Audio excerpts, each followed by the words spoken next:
It kind of happens everywhere. Skateboarders. Skateboarding has changed the world. I think that skateboarding teaches a kind of resilience combined with innovation, combined with community. That's revolutionary, and that's something great because skateboarding has always been revolutionary. Every July, early July, there's been an annual skateboarding event where skaters are brought together to embrace the culture of hill bombing in San Francisco. Hill bombing is pretty much the act of skating down a hill, going at a pretty high speed. It just ended up getting out of hand. When I got to the event, the street was already barricaded off.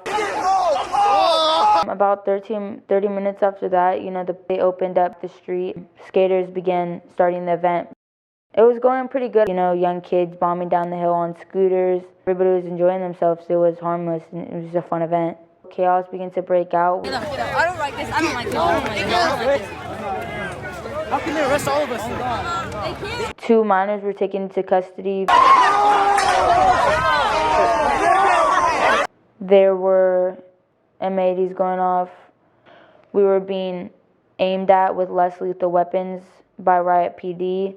I just saw my friend come up to me crying and bleeding out of the side of her face. And I just heard kids screaming. I don't know exactly what's going on. People started running across the park. We ended up being at Church Street. The bomb continued on that side of the street, and people were skating down. People were just continuing to have fun. It started getting really out of hand.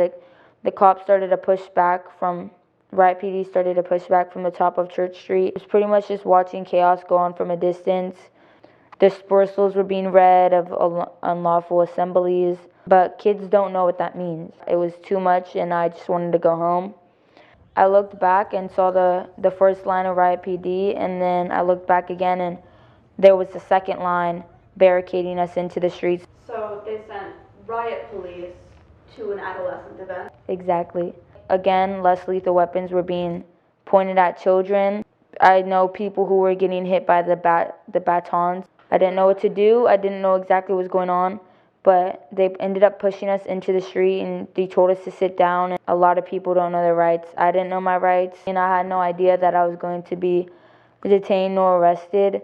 A lot of it was just being confused. At that point, I was told that I was under arrest and patted down, stripped of my belongings and my phone. Then they put us onto the bus.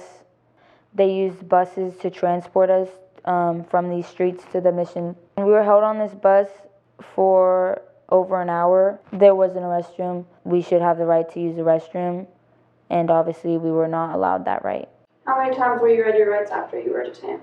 Only one time that I'm aware of, and a lot of kids didn't hear it because it wasn't loud enough, and people were confused, and there was still some, talking, and people just not understanding what was going on. 113 people were arrested the night of the Dolores Hill bomb. That was Saturday, July 8th, 2023. That's 81 minors and 32 young adults. We're all getting charged and have to appear in court in the next following months or weeks, some days.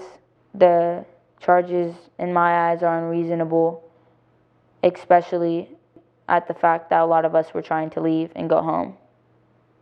We all now have records that we're going to have to beat, and that will follow us for life for something that we didn't do.